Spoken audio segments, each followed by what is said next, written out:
से भी रहित, सम्यक से भी रहित है और संयम से भी रहित है, इसके लिए बाल बाल मरण कहा। अविरत सम्यक दृष्टि जो है उनको बाल मरण कहा। माने मिथ्या दृष्टि से भी हट करके सम्यक दृष्टि का मरण है, लेकिन संयम का अभाव होने के कारण, सम्यक का सद्भाव होने के कारण वह बाल मरण का, संयम की अपेक्षा बाल मरण है। और देशवृत्ति जो है पंचम गुण स्थान वर्ती, चाहे वह श्राविक का हो, श्रावक हो, चाहे प्रतिमाधारी हो, चाहे क्षुल्लक क्षुलिका हो, उनके मरण को बाल पंडित मरण का। क्योंकि संयम का पूर्ण अभाव नहीं है, लेकिन पूर्ण असंयम भी नहीं है, इसलिए वहाँ बाल पंडित मरण का। मुनियों का जो मरण होता है छठे गुणस्थान से लेकर के जिन भी गुणस्थानों में, तो वहां पर पंडित मरण कहा। और 14वें गुणस्थान के अंत में जो मरण होता है अरिहंतों का, उसको अपन पंडित पंडित मरण कहा गया। जी जी। क्योंकि सम्यक दर्शन की अपेक्षा क्षयिक क्षयिक सम्यक दर्शन है, और परम अवगाढ़ सम्यक के साथ और परम यथा के चारित्र के सद्भाव के साथ वहाँ मरण होता है। उसको अपन मरण तो नहीं कह सकते, निर्वाण कहते हैं पूज्य भाषा में, तो उसको पंडित पंडित मरण कहा। तो मुझे यहाँ पर यह कहना है, मिथ्या दृष्टि और सम्यक दृष्टि में भेद करने के लिए बाल बाल मरण का और बाल मरण कहा। इसलिए मिथ्या दृष्टि से भी सम्यक दृष्टि का मरण ग्रेट ही कहा जाएगा। इसलिए बिल्कुल आपने जो कहा ना, बिल्कुल सही कहा। जो देवलोक में सुरेंद्र आदि है अथवा अन्य जो समय दृष्टि देव है, अपने चैत्य वृक्ष के नीचे जाकर के नमोकार आदि मंत्र अथवा 12 अनुप्रेक्षा का चिंतन करते हुए वे मरण को प्राप्त होते हैं। क्योंकि उनको अवधि ज्ञान होता है, 6 महीने के अंदर होने वाले मरण के शुभ संकेत उनको मिलते, उससे वह अपने देव परिवार से उदासीन होते। वह उदासीनता व्रत रूप उदासीनता नहीं है, सम्यक्ति के प्रभाव से होने वाली वह उदासीनता है। बिल्कुल। और भी अब महाराज जी ने जो बोला उसी को मैं थोड़ा सा एक्सटेंड करूंगा। भगवती आराधना की अपेक्षा से अर्ह अधिकार में हमको क्या देखा कि उसके लिए पात्र कौन है, और लिंग अधिकार में उसके लिए क्या कह दिया कि कौन सा लिंग धारण करना पड़ता है। उसके बिना जा करके संलेखना ये प्रक्रिया नहीं कही जा सकती। ठीक है, तो ये सब चीजों से ये सिद्ध होता है। चल अब चलते हैं। 100 कहाँ तक आए थे हम लोग? 185 मेरे ख्याल से। देह में मिला हुआ ये हुआ एयत बुझ्यते दोनों, ये हो गया 185 नंबर हो गया। 185 की गाथा का हमने शुभचंद्र महाराज महाराज वाली जो देखी थी क्या? 150 अरविंद जी कुछ कहना चाह रहे, बोलिए जल्दी से। नमोस्तु गुरुवर, वंदना भैया जी। ये जो देव का जो समाधि मरण, इसको समाधि मरण नहीं बोल सकते। ये ललितांग देव और स्वयंप्रभ देव का जो एग्जाम्पल कहीं पढ़ा देखो था, शब्दशः नहीं तो जा उसको सकते क्योंकि समाधि मरण समाधि, नहीं बोल सकते। समाधि शब्द का अर्थ अगर हम लोग अभी भगवती आराधना में जो समाधि अधिकार चल रहा है, उन्होंने क्या कह दिया था? समाधि का अर्थ उन्होंने कह दिया है वहां पर सामान्य भाव की अपेक्षा से उसको लगा दिया है। तो इसीलिए समाधि शब्द का शाब्दिक अर्थ ना लेते हुए एक प्रकार की एक अच्छा वर्ण, जैसे महाराज जी ने 5 वर्णों की अपेक्षा से जो उसको एक मिथ्या दृष्टि को छोड़ करके और असंयमी की अपेक्षा से जो बाल मरण कहा, वो बाल मरण की अपेक्षा से उसको करना पड़ेगा। समाधि मरण ये ना करते हुए उसको बाल मरण कहेंगे तो अच्छा रहेगा। ठीक है। शायद वो पद्म मनीषी की स्तुति करते समाधि मरण करते हैं, ऐसा कुछ पढ़ा था देखो इसलिए। अभी यहाँ पर ऐसा हो गया ना, हमारे यहाँ पर सब लोग नमोकार महामंत्र मिले तो हमने उनको कह दिया समाधि मरण कर दिया। ये हम लोगों ने इस प्रकार से उसको रूढ़ी कर दी है। किंतु ठीक है। आगम के अनुसार देखेंगे तो समाधि मरण कहने के लिए समाधि शब्द का अर्थ जो है, वो जो संलेखना कर रहे हैं उन्हीं को समाधि मरण कहा गया है। ठीक है, वो चार जो एग्जाम हाँ पढ़े मतलब वही। हमको भी अब रूढ़ी में बदलाव करने की जरूरत है, क्योंकि आगम के अनुसार अगर हमको चलना है तो दोनों में फर्क करना ही होगा। ठीक है। प्रमोद जी। कभी जैसे कभी कभी मुनियों का भी अचानक मरण हो जाता है तो वो समाधि मरण नहीं कहलाएगा फिर वो? वो कहलाएगा क्योंकि वो वहां पर वो चतुर्थ गुण स्थान वर्ती नहीं है, पहली बात। दूसरी गोष्ट, वो जब आहार करके जब उनका आहार पूर्ण होता है, उन्होंने प्रत्याख्यान लिया रहता है। तो इसका मतलब कि जब भी उनका मरण होगा, अगर अकस्मात भी क्यों ना हो, तो भी वो प्रत्याख्यान के साथ में महाव्रतों के साथ में उनका मरण हो रहा है। और वो संक्षेप प्रत्याख्यान से मरण हो जाता है उनका। तो ठीक संक्षेप प्रत्याख्यान से मरण होगा तो समाधि मरण ही माना जाएगा। मतलब आचार्य श्री को नमोस्तु मेरे यहाँ से। जी। ब्रह्मा जी आशीर्वाद। हाँ, ये 185 की शुभचंद्र महाराज वाली जो व्याख्या है वो हमारी रह गई थी। कल कल हमने सिर्फ चर्चा की थी, उसकी सिर्फ शब्दार्थ को देखा था। अब चलते हैं शुभचंद्र महाराज की टीका गाथा क्रमांक 185 के। मैं सिर्फ एक बार गाथा फिर से बोल देता हूँ। देह मिलितो विजीवो सव्व कम्मानि कुव्वदे जम्हा तम्हा पयट्ट बाणो ये यत्तम बुझ्यते दोन्हम। कल चर्चा हमने की थी कि ना अलग शरीर कुछ कर सकता है और ना ही अलग आत्मा इस प्रकार की क्रियाएं, जैसे खाना है, पीना है, गमन है, ये नहीं कर सकता है। तो दोनों को एक साथ रहते हुए ये सारी क्रियाएं देखी जाती है। आचार्य भगवान कह रहे इस गाथा की संस्कृत छाया। देह मिलितः अपि जीवः सर्वकर्माणि करोति यस्मात् तस्मात् प्रवर्तमानः एकत्वं युष्। ये शब्द क्या है देखो, वहां पर हमारे यहाँ पर कट गया पूरा। एकत्वम के पश्चात क्या है? युष्यते द्वयो, क्या है वो रविंद्र जी? बुध्यते द्वयो है। नहीं, द्वयो के पहले। बुध्यते। बुद्ध बुध्यते हाँ बुध्यते बुध्यते। हाँ, बुध्यते है वो, यहाँ पर वो छपाई नहीं ठीक से। चलिए, तस्मात् प्रवर्तमानः एकत्वं बुध्यते द्वयोः यस्मात् कारणात् जीवः देह मिलितोपि शरीर युक्तोपि। देह मिलितोपि अर्थात शरीर युक्तोपि। अपि शब्द आदि महत्वपूर्ण बात आ रही है यहाँ पर कि देह और शरीर, शरीर सहित जो आत्मा कही जाती है उसके साथ कौन लगाना है? कहते अपि शब्दात विग्रह गत्यादो। तो विग्रह गति में जो जीव है उसको भी जोड़ देना है इसके साथ में। विग्रह गति में जो जीव है उसको भी यहाँ पर जोड़ देना। कौन सा है वो विग्रह गति का जीव? औदारिक वैक्रिक आहारक शरीर रहितोपि। जो बिना औदारिक वैक्रिक और आहारक शरीर के होता है उस जीव को भी यहाँ पर जोड़ देना। यहाँ पर मतलब कहाँ पर? देह मिलितोपि। देह मिलित जीव मतलब जो देह के साथ शरीर सहित जो जीव है उसको, जो पर्याप्तक जीव है उनको तो कहना ही कहना है, प्लस उसको विग्रह गति के जीव को भी कहना है, ऐसा कह रहे हैं। अब इसके साथ वो क्या करते हैं? सर्वकर्माणि अर्थात सर्वाणि कार्याणि, अर्थात घट पटल कुट मुकुट शकट ग्रहा असी मशी कृषि वाणिज्य गोपाल आदि सर्व कार्याणि। ये सारे कार्य जीव शरीर रहते हुए ही करता है। जीव शरीर रहते हुए करता है। कौन कौन से कहता है देखो? घट पट, घट तो सब लोग जानते हैं, पट भी सब लोग जानते हैं। फिर कुट, कुट का अर्थ यहां पर उन्होंने वह लकड़ी किया है। फिर उसके पश्चात मुकुट शकट, शकट मतलब गाड़ी। फिर ग्रह अर्थात घर, ये बनाता है। और उसके बाद में कौन कौन से कार्य करता है? असी, ग्रहा शब्द में हा जो हो गया है तो ग्रह के हा में आकार चला गया वहां पर। किसका? असी का अ जो है वो ग्रह के साथ जुड़ करके ग्रहा हो गया और अ का लोप हो गया है, इसलिए ग्रहासी ऐसे शब्द बन गया। ग्रहासी मशी, अब असी मसी कृषि वाणिज्य गोपाल आदि सर्व कार्याणि। तथा अब यहाँ पर प्रश्न आएगा कि ये असी मसी कृषि घटपटल कुट मुकुट ये सारे जो है ये विग्रह गति में कैसे होंगे, क्योंकि आपने विग्रह गति की जीव को भी जोड़ा है उसमें। तो कह रहे हैं ज्ञानावरण आदि शुभाशुभ कर्माणि कुर्वते करोति विधाति।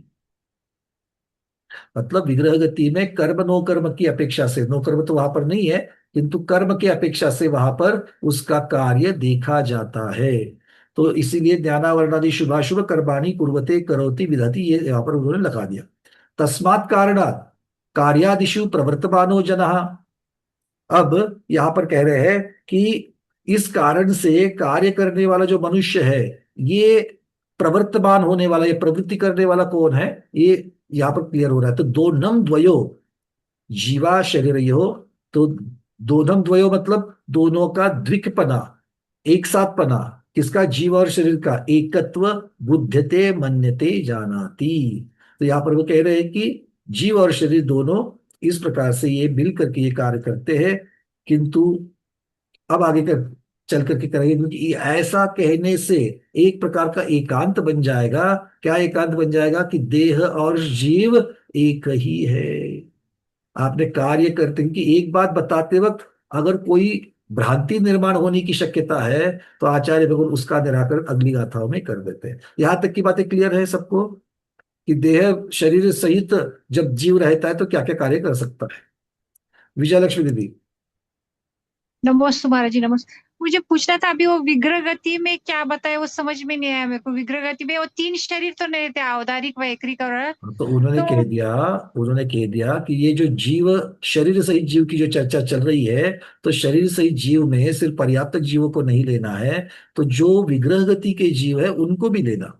तो प्रश्न ये उठता है कि विग्रह गति के जीव लेंगे तो विग्रह गति का जीव तो यहाँ पर बताए हुए षटकर्म नहीं करता है, तो वहां पर कौन सा वाला कर्म करता है। तो वहां पर उन्होंने कह दिया कि ज्ञानावरण कर्म, जो आदि जो कर्म है, वो जो शुभ या अशुभ कर्म है, उस कर्म के निमित्त से, उसके उदय से या उसके क्षय क्षम से जो जो कार्य विग्रह गति में देखा जाता है, वो कार्य भी शरीर सहित वाला जीव ही करता है। कौन से शरीर वाला? तो कार्बन और तेजस शरीर वाला जीव करता है। तो ये इसलिए एकांत ना बने कि ये सिर्फ पर्याप्त की अपेक्षा से वर्णन है, इसलिए उन्होंने विग्रह गति का सूक्ष्मता से वर्णन कर लिया। समझ। चलो, अब ये जो भ्रांति बन सकती है कि जीव और शरीर, मतलब शरीर, जो शरीर वाला जीव है वही जीव है, क्या क्या उसमें से जीव और शरीर अलग है, इसका क्लियर करने के लिए, क्लैरिफिकेशन करने के लिए अब चलते हैं 186 नंबर की गाथा में।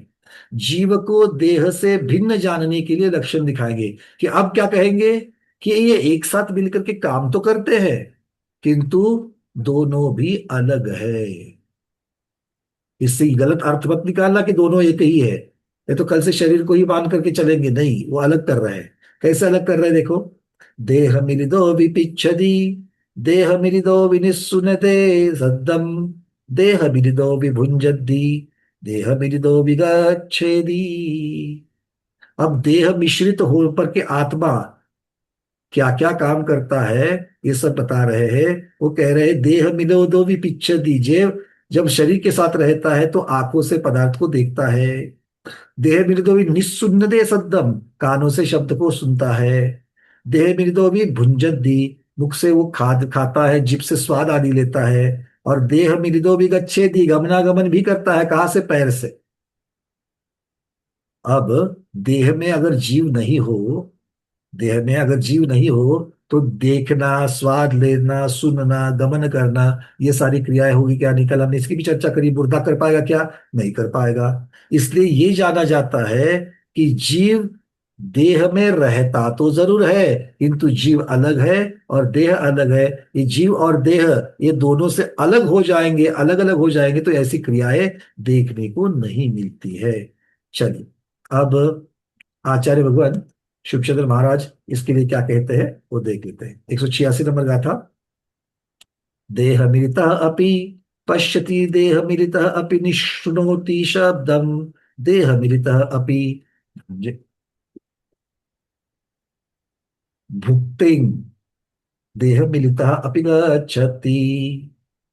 भुक्तिं अनुस्वार के साथ में लेना पड़ेगा क्योंकि न भी है उसमें।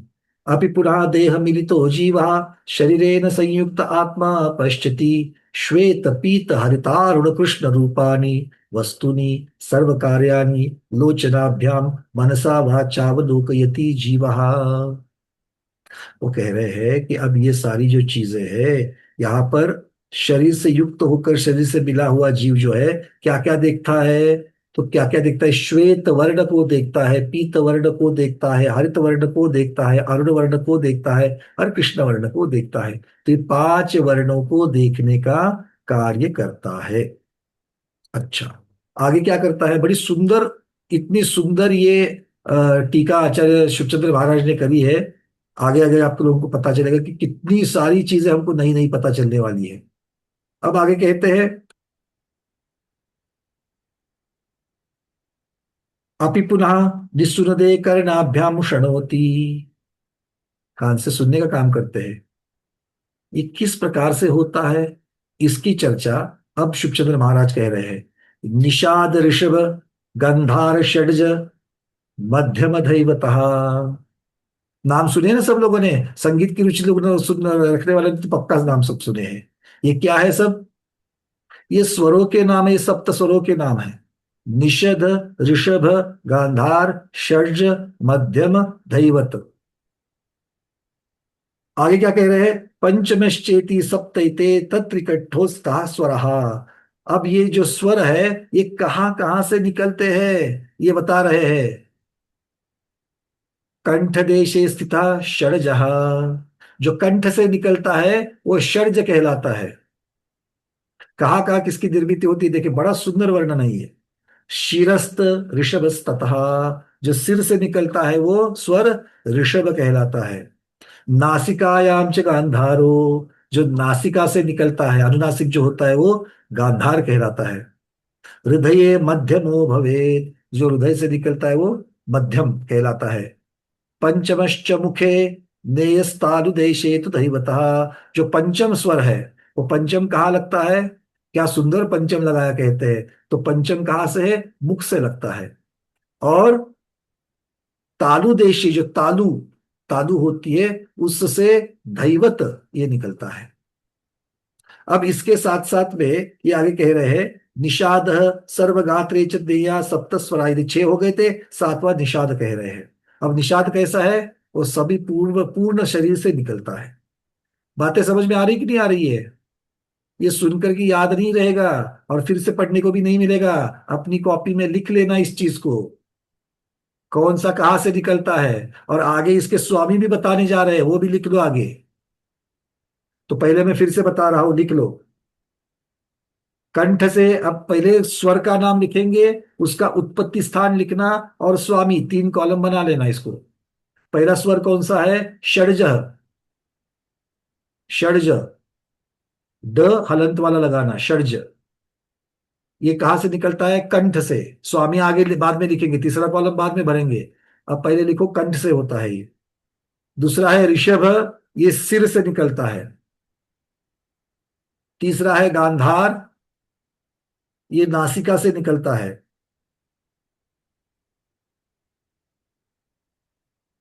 अगला है मध्यम, ये हृदय से निकलता है। अगला है पंचम, ये मुख से निकलता है।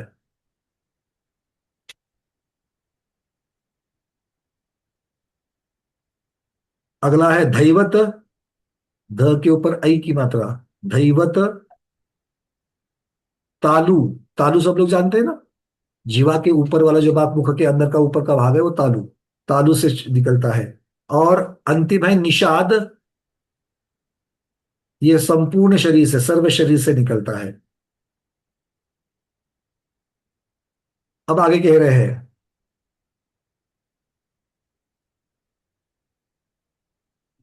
निषादम कुंजरो वक्ति ब्रूते गौरषभम ततः, किसके कौन कौन से स्वर होते हैं ये बताया जा रहा है।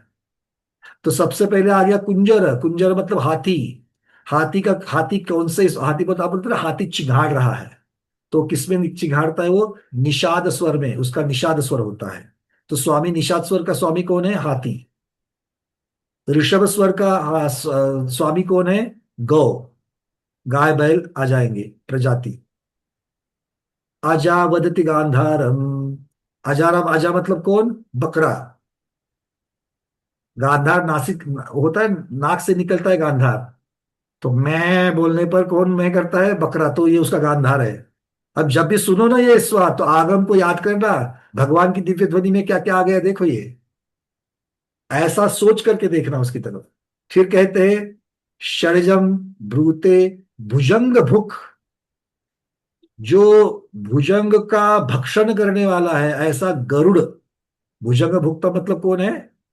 गरुड़। तो षडज का स्वामी गरुड़।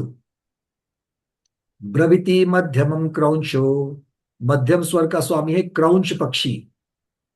दैवतम च तुरंगम, दैवत का स्वामी कौन है? तुरंग, तुरंग मतलब कौन? अश्व, घोड़ा।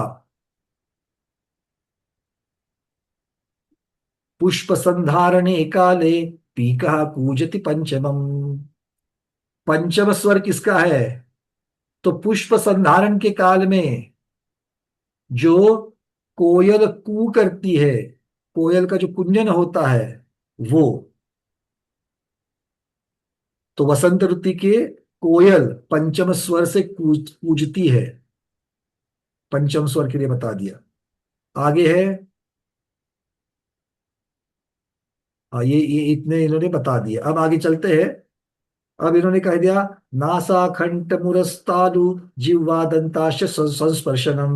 अब जो इन सबको स्पर्श करते हुए, किस किस को, नासा कंठ मुरस्थालु जिह्वा दंताश्च संस्पृशनम, षड्ज संजायते यस्मात् तस्मात् षड्ज इति स्मृतः। इस षड्ज के बारे में और कुछ कह रहे हैं। वहां पर जो तालु शब्द आया था, तो तालु मतलब षड्ज जो है वो 6 चीजों को स्पर्श करते हुए निकलता है। तालु का अर्थ क्या लेना है यहाँ पर, वहां पर टिप्पण में लिख दो। तालु मतलब नासिका, कंठ, हृदय मतलब उर, तालु, जीभ और दांत। ये 6 के स्पर्श से षड्ज की उत्पत्ति होती, उसको प्रधानता से तालु कह दिया था।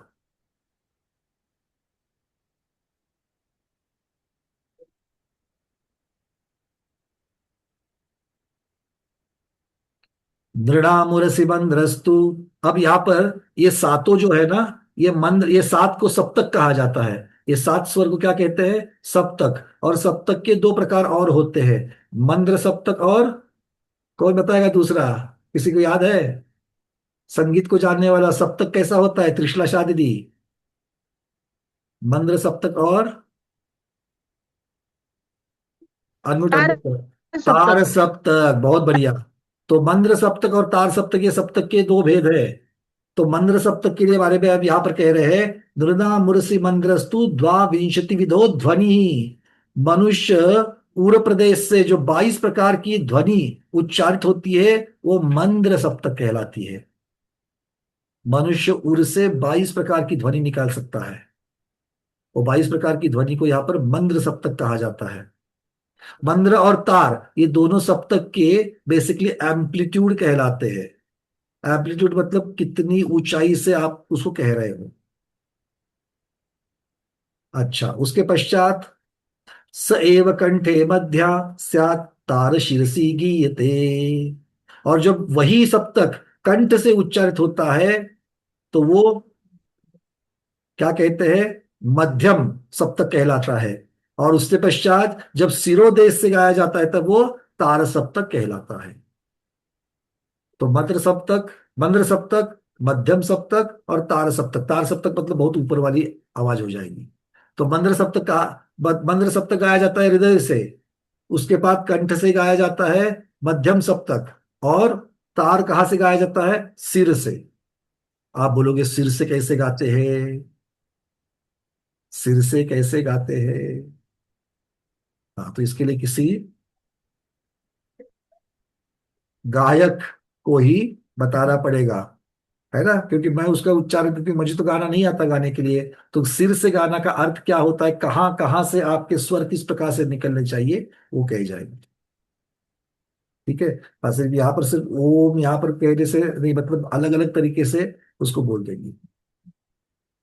मैं आपके किसी के जो मन में जिज्ञासा है, बाद में हम लोग चर्चा करेंगे। यहाँ पर जितना दिया है उतना ही मैं बता पाऊंगा, मैं कोई संगीत का विशारद नहीं हूं। ठीक है, आगे चलते हैं। आगे कह रहे हैं घनम तु कांस्य तालादि वंशादि सुशिरम विदु। अब कांसे के बर्तन के, कांसे के वाद्य की जो शब्द होते हैं, उसे कहते हैं घन। ये घन तत् वितत हम लोगों ने चर्चा पहले करी थी। पुद्गल की अपेक्षा से अलग अलग प्रकार के शब्द जो पुद्गलिक होते हैं, उसकी चर्चा हुई थी। यहाँ पर वापस आ रहा है वो, घनम तु कांस्य तालादि वंशादि सुशिरम विदुहु। अर्थात आचार्य भगवत कह रहे हैं कि कांस्य के बाजों से शब्द जो निकलते हैं, उसे घन कहते हैं। उसके पश्चात जो बांसुरी होती है, वंशा मतलब बांसुरी, जो बांस से बनती है वो बांसुरी, तो बांसुरी वगैरह शब्द को सुशीर कहते हैं, सुशीर। ठीक है, उसके पश्चात ततम वीणादिकम, वीणादिकम वाद्यम। तो तत्, ये जो शब्द आवाज है, ये तत् आवाज किससे निकलता है, तत्कार किससे निकलता है, तो वो वीणा आदि तार यंत्रों से निकलता है। उसके पश्चात कह रहे हैं विततम पटहादिकम, जो नगाड़े आदि होते हैं, ढोल नगाड़े आदि जो होते हैं, उसके ध्वनि को वितत कहते हैं। उसके ध्वनि को वितत कहते हैं। तो घन, सुशिर, तत् और वितत, ये चार प्रकार की ध्वनिया, ये ध्वनिया है। इति स्वर सप्तवाच्यम श्रवण विषयम करोति, ये सारे के सारे श्रवण के विषय है। ये सारे के सारे श्रवण के विषय है। और ये श्रवण कौन करता है? श्रवण कौन करता है, कौन बताएगा? शोभा अजमेरा दीदी, श्रवण कौन करता है? अनम्यूट कर लो जल्दी से। हाँ, शरीर के माध्यम से जीव। बहुत सुंदर। मैं बस इसके लिए रुक रहा था। शरीर के माध्यम से जीव कर रहा, मतलब शरीर और जीव की एकत्रता बतानी है। ना अलग शरीर सुन रहा है, ना ही अलग से जीव सुन रहा है। दोनों एकत्र जब है तब भी सुन रहा है। तो शरीर के माध्यम से जीव सुन रहा है, ये अगर हमको पता चल रहा है तो हम न्याय की अपेक्षा से शास्त्र को समझ करके अपने सम्यक्त्व को दृढ़ कर रहे हैं। बहुत बढ़िया, आगे चलते हैं। अपि पुनः भुंजति अन्न भुंजे, अब अभुक्ते, अब अन्न को, अन्न का प्राशन करना, अन्न का खाना, ये क्या है? भुंजंदी। क्या करते हैं खाने में? अ- अशन पान खाद्य स्वाद्यम आहारम भुंक्ते अश्नाति। किस किस को खाते हैं, किस किस चीज को खाते हैं? हाँ, आशन, पान, स्वाद्य और खाद्य, इस प्रकार से बता रहे हैं। चलिए, ये सब लोगों को पता है। देह कौन का, अब कह, ये कौन सब कर रहा है, पूछ रहे आचार्य भगवान। कह देह मिलितो जीवः अपि पुनः गच्छति अब गच्छति की चर्चा आ रही है। गच्छति की चर्चा करने से पहले महाराज जी विराजमान है, दर्शन कर लेते हैं सब लोग। चलिए,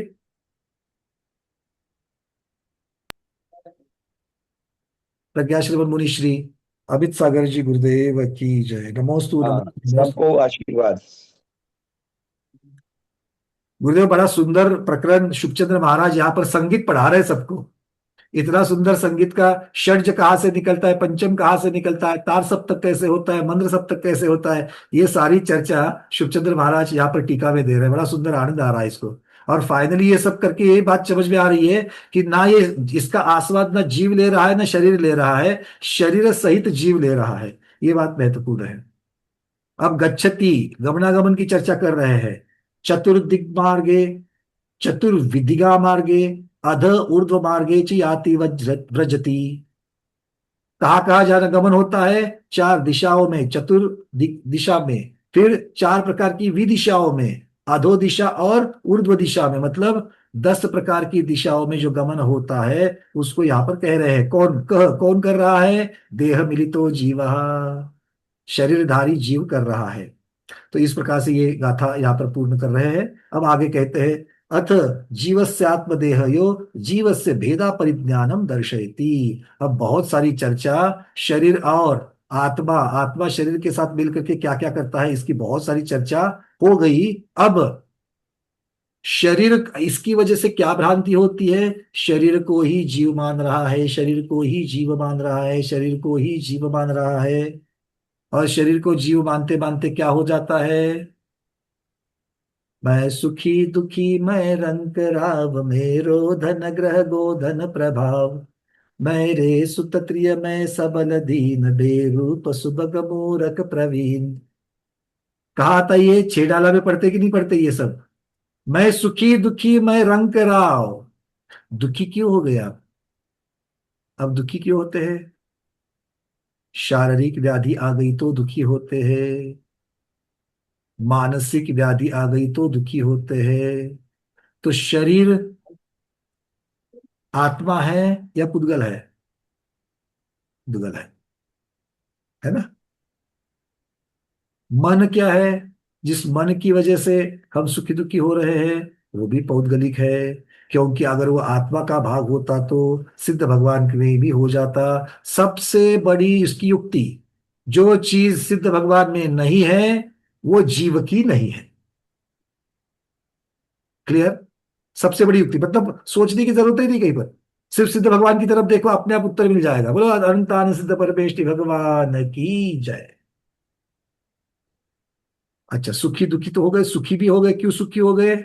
आज बढ़िया से चाय मिल गई, आज बढ़िया से आमरस पूरी मिल गई, आज जो मन में चाहते हैं वैसा भोजन मिल गया, जैसे चाहते हैं वैसे गद्दी मिल गई सोने के लिए, एसी मिल गया इतनी धूप में, क्या है, किसको सुखी कर रहे हो? क्योंकि अगर एसी से सुखी होते तो सिद्ध भगवान को दुखी मानना पड़ेगा, क्योंकि सिद्ध भगवान के पास में एयर कंडीशनर है क्या? अरे बोलो तो सही। नहीं। सिद्ध भगवान आमरस पूरी खाते हैं क्या? अभी महाराष्ट्र गुजरात और कर्नाटक में तो आमरस पूरी की बहुत रेलचल है। नहीं खाते। तो भी सुखी है। मतलब इससे सुखी होना है क्या? नहीं होना है। देखो एक एक चीज लगा करके देखो। अच्छे अच्छे गद्दे पर सोने के आनंद सिद्ध भगवान को है क्या? नहीं। अच्छे जगह जगह पर जाकर के पिकनिक करने का आनंद सिद्ध भगवान के पास है क्या? अरे कुछ भी सुख नहीं है सिद्ध भगवान के पास, फिर भी उनको अनंत सुखी कह रहे हैं। क्या बात है? इसका मतलब जिसको हम सुख कह रहे हैं वो सुख नहीं है। उसके वियोग होते ही, और दुख क्यों होता है? इष्ट का वियोग हो गया। तो वो इष्ट क्या है? इष्ट क्या है जिससे वियोग में दुख होता है? ऐसा दुख सिद्ध भगवान को होता है क्या? नहीं। सिद्ध भगवान का कोई इष्ट है क्या? वो कोई इष्ट नहीं है। मतलब इष्ट यहाँ पर जीव का भाग नहीं है, तो जीव का भाग नहीं तो मैं उसके लिए दुखी क्यों हूं? और अनिष्ट का संयोग हो गया। जिसका मुंह देखना नहीं था उसका मुंह देखना पड़ा। अरे क्या करे? ननंद 4 दिन के लिए मैके आ गई। हाय राम, क्यों आ गई? अच्छी अपने ससुराल में थी, यहाँ क्यों आ गई मेरा सर खाने? आई तो 4 दिन के लिए है। समझ में आ रही बातें? क्लियर हो रहा है? वो सब बात वहां पर नहीं है, इसलिए ये सब बताने के लिए आचार्य महाराज ने अगली गाथा लिखी है। क्या कहते हैं? रावो हम भिक्षो हम सिट्ठी हम चैव दुव्वलो बलियो इदि एयत्ता विट्ठो दोन्नम भेयन बुच्छेदी। एयत्त विट्ठो, दूसरी लाइन में कह दिया एयत्त विट्ठो, जीव के और देह के, शरीर और जीव का एकत्व मानने वाले। एक साथ होना और एकत्व मानना दोनों में अलग अलग है। तो जिसको एकत्व मान रहे हैं, एक साथ ना मानते हुए जो एकत्व मान रहे हैं, ऐसे लोग क्या कहते हैं? रावो हम, अहम रावो, मैं राव हूं, मतलब मैं राजा हूं। और भिक्षो हम, मैं भृत्य हूं। भिक्षो मतलब भृत्य, भृत्य मतलब नौकर। सिट्ठी हम, सिट्ठी मतलब सेठ जी, मैं कौन हूं? सेठ हूं अर्थात धनी हूं। चेव दुर्बलो, दुर्बल मतलब दुर्बल, दुर्बल भी हूं, दरिद्री भी हूं। बलियो, मैं बलवान हूं। इस प्रकार से क्या करता है वो? दोनम भेयन न बुझेती। दोनों मतलब आत्मा और शरीर, इनको, इनके भेयम भेद को न बुझेती, नहीं जानता। तो ऐसा जीव मिथ्या दृष्टि कहा जाता है। गुरुदेव आप कुछ कह रहे हो? हाँ, बोलिए। ये जो शब्द के बारे में जो कहा, और उन्होंने कांसे बाजे को घन, बांसुरी को सुशिर, तो वीणा आदि के सब वाद्य शब्द को तत् कहा है, जी। और ढोलादि के वगैरह के शब्द को वितत कहा है। हाँ, ढोल ढोल लेकिन नगाड़े को वितत कहा उन्होंने। लेकिन सर्वार सिद्धि में बिल्कुल विपरीत है। अच्छा। उन्होंने वीणा के शब्द को वितत कहा है और ढोलादि के शब्दों को तत् कहा है। हाँ, मेरे ख्याल से ये गोमट सार जीवकांड जब हम लोग कर रहे थे, पुद्गल की चर्चा समय तो मार्गना में जब आई थी, तो वहां पर अलग अलग प्रकार के शब्दों की चर्चा हुई, तो ये दोनों को संकलित किया था हमने, क्योंकि वहां पर भी हमको हम्म। कार्तिक अनुप्रेक्षा का एक संदर्भ मिला था, और उसका अब गुरुदेव इसको क्या करना, संकलन करके चलेगी, क्या करें इसको फिर? अभी तत्काल तो संकलन करके ही चलेंगे, द्रव्य ठीक। संग्रह में भी इसी प्रकार से है। मतलब सर्वार्थ सिद्धि को ज्यादा फॉलो किया गया है कि कार्तिक अनुप्रेक्षा को किया गया है? अब देखो ऐसा है कि सर्वार्थ सिद्धि ज्यादा मान्य है, ठीक। लेकिन कभी कभी क्या होता है, तत्व वितत का ही अंतर हो रहा है। तो जो संगीत की विज्ञान है, छंद शास्त्र है, उनमें वीणा को वितत और ढोलाजी को तत् कहा। ठीक है, ये तत्कार तो और वितत्कार इस प्रकार से आ जाएंगे ये। हाँ, ये दोनों का अंतर आ रहा है। अब एक मान्यता भेद में चल रहा है, लेकिन क्या करेंगे। ठीक है, दोनों को अभी तो साथ में रख देते हैं, क्योंकि कार्तिक स्वामी की मूल गाथा में ये शब्द नहीं है, ये शुभचंद्र महाराज के शब्द है। और सर्वार्थ सिद्धि बहुत पहले की है, और शुभचंद्र महाराज तो बहुत बाद के हैं। भले कार्तिक स्वामी जो है वो पुष्पा स्वामी से पहले है। नहीं, ये तो टीका में है, हाँ, वो टीका में है, मूल में शुभचंद्र तो महाराज के द्वारा लिखा है है। नहीं। शुभचंद्र महाराज के द्वारा लिखा हुआ है। हाँ, वो शिवचंद्र महाराज का है, लेकिन टीका में तो नहीं है ना। हो सकता है उनको कहीं प्राप्त हुआ होगा तो उन्होंने वो, क्योंकि शुभचंद्र महाराज को हमने देखा, आगे भी अभी आने वाला है, अभी इसी अब जो अगली गाथा चल रही है 187, उसके भी बारे में जब आप कहेंगे, वो योगिंद्र महाराज का वो परमात्म प्रकाश का उन्होंने वहां पर उदाहरण दिया। मतलब उन्होंने बहुत जगह पर अलग अलग ग्रंथों के उदाहरण दे दे नहीं, करके वो समझा। उन्होंने प्राचीन आचार्यों की गाथा श्लोकों को प्रयोग किया है, ऐसा नहीं बिल्कुल है। बिल्कुल। टीका उसी को कहते हैं कि पदों के विच्छेद व प्रवृत्ति लिखना, उसको जी, विश्लेषित करना। तो हो सकता है उनके सामने ऐसा कोई ग्रंथ हो कि जिसकी अपेक्षा से ये मिला हो, तो इसलिए उन्होंने वो चीज रख दी। संगीत का एक व्यंग था जी संगीत में। जी। एक जगह है पुराने समय में, जो सेठ साहूकार होते थे, तो किन्नरियां उनके उसमें नाची थी। तो तबला बज रहा था और खंजरी बज रही थी, और वो नाच रही थी नृत्यांगना। तो तबला कह रहा था धिक धिक धिक धिक धिक, अच्छा। और वो बज रही थी, वो कह रही थी किनको किनको किनको। तो गणिका उंगली उठा करके जितने देखने वाले उन लोगों को बता रही थी, इनको इनको जो सब बैठे हैं ना, इनको धिक्कार है धिक्कार है धिक्कार है। हाँ, धिक धिक धिक्कार तो धिक्कार ही होता है। बहुत बढ़िया। ये जो सुनने वाले उन सबका धिक्कार हो, इस प्रकार से है।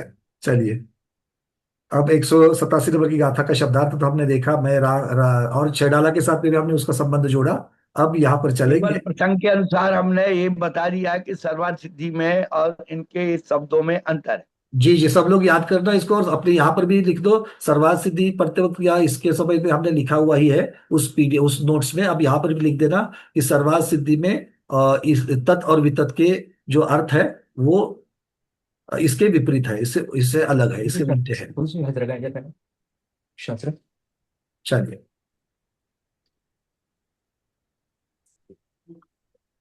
अब इस गाथा की संस्कृत छाया।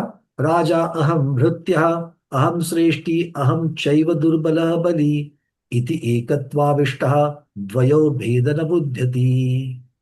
इत्यमुना प्रकारेण एकत्वाविष्ट अहम शरीरमेव मित्येकत्वं परिणतः एकान्तत्वं मिथ्यात्वं प्राप्तो बहिरात्मा वा दोन्नम द्वयोर्जीव देहो यो भेदम भेद भिन्नम पृथक्त्वम न बुध्यते न जानती। सीधे सीधे यहाँ पर उनको क्या कह दिया कि मैं राजा हूं, मैं नौकर हूं, मैं दुर्बल हूं, मैं बलवान हूं। इस प्रकार से लोग शरीर को आत्मा मान लेते हैं।